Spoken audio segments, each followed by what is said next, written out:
Hello, friends. In the Women's T20 World Cup 2026, such a massive clash was played between India and New Zealand at Old Trafford that millions of cricket fans were left standing on their seats.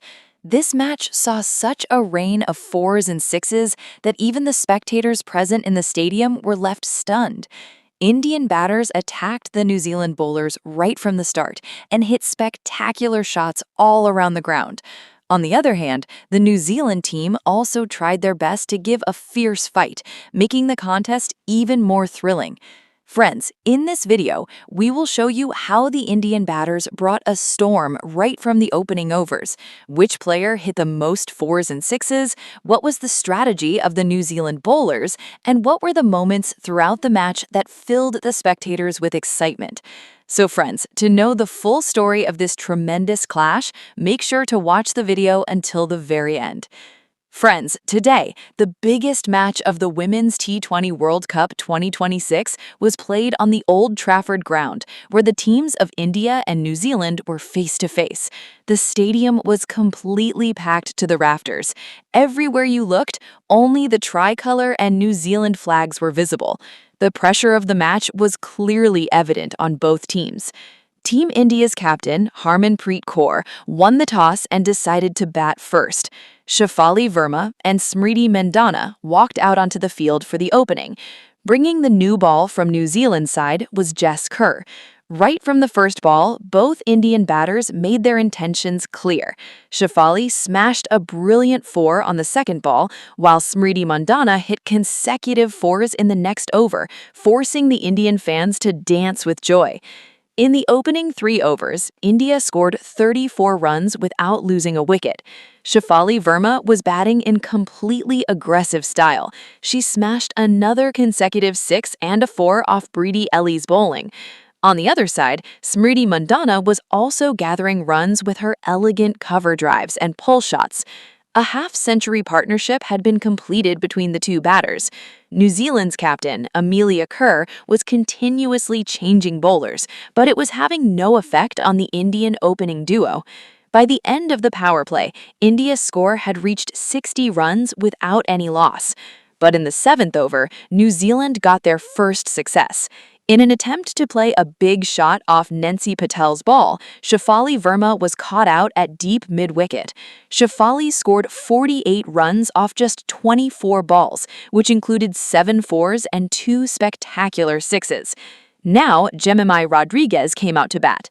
As soon as Jemimai arrived, she started scoring runs quickly. She played brilliant sweep shots against the spin bowlers and moved the innings forward along with Smriti Mandhana.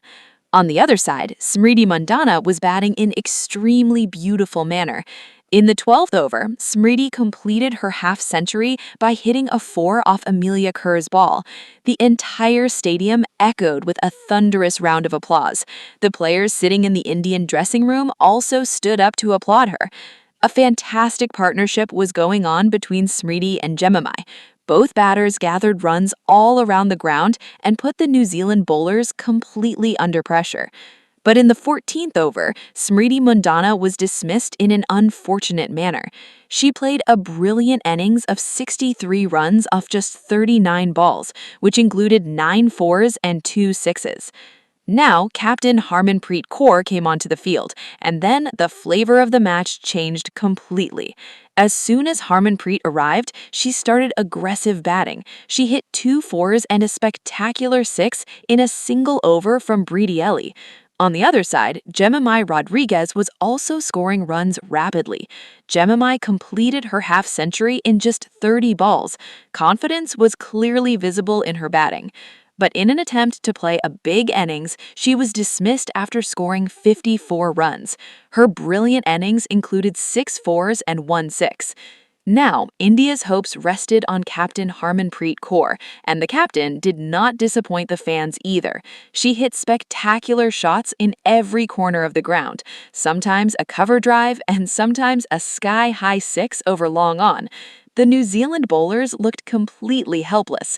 On the other side, India's Bharti Fulmali also batted fast. She scored an unbeaten 31 runs on just 17 balls.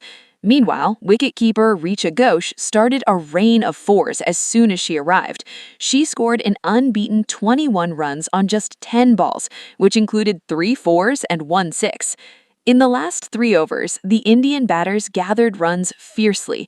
Harmanpreet Kaur forced the spectators in the stadium to dance by hitting 2 consecutive sixes off Rosemary Mair's ball. Captain Harmanpreet Kaur played a storming innings of 45 unbeaten runs off just 28 balls. Her innings included 4 fours and 3 spectacular sixes.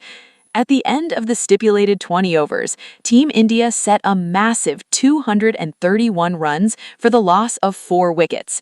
From India's side, Smriti Mandhana scored 63 runs, Jemimai Rodriguez 54 runs, Shefali Verma 48 runs, Harmanpreet Kaur 45 unbeaten runs, Bharti Fulmali 31 unbeaten runs, and Richa Ghosh scored 21 unbeaten runs. Friends, scoring 231 runs in such a big match of the Women's T20 World Cup is a massive achievement in itself. Now, it will be interesting to see if the New Zealand team can chase down this colossal target, or if Team India succeeds in registering yet another historic win on the back of their brilliant batting. Chasing a mammoth target of 232 runs, the New Zealand team's start was quite aggressive. Georgia Plimmer and Isabella Gaze walked out onto the field to open for the team. Bringing the new ball from India's side was Arundhati Reddy.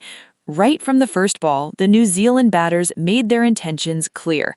Georgia Plimmer smashed a 4 while playing a brilliant cover drive, while Isabella Gaze was also gathering runs quickly.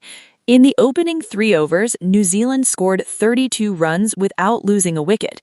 It looked like the Kiwi team had come fully prepared to chase down this big target. But in the 4th over, Captain Harmanpreet Kaur handed the ball to Deepti Sharma, and the course of the match changed from right there. Deepti Sharma did wonders on her very first ball. In an attempt to play a big shot, Isabella Gaze ended up lofting the ball in the air, and Shefali Verma, standing at deep mid-wicket, took a fantastic catch. Isabella Gaze returned to the pavilion after scoring just 18 runs. Now, Captain Amelia Kerr came out to bat. As soon as Amelia arrived, she started scoring runs quickly with Georgia Plimmer.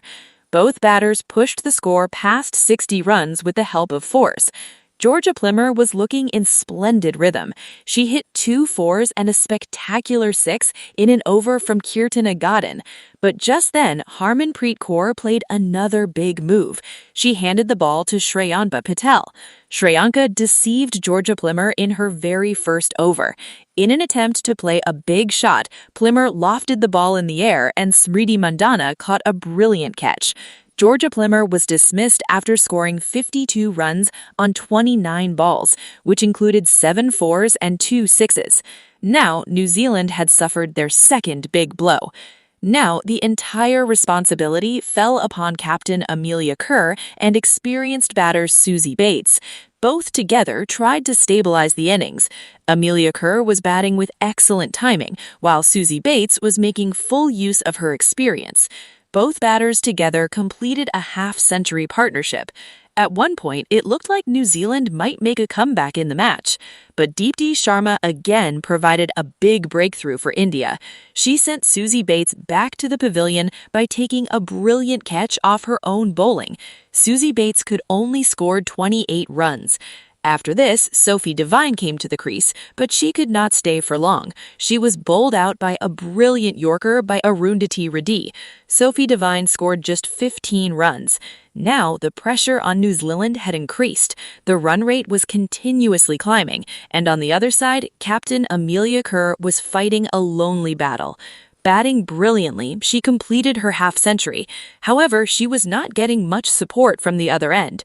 Maddie Green did hit some attractive shots in the middle order, but Shreyanka Patel did not let her stay for long. Maddie Green was dismissed after scoring just 22 runs.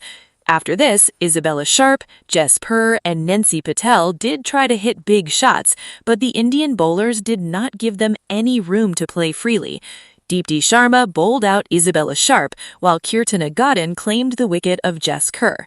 On the other side, Amelia Kerr held her ground till the end. Playing a brilliant innings, she scored 71 runs on 55 balls. But even this innings of hers could not bring victory to New Zealand.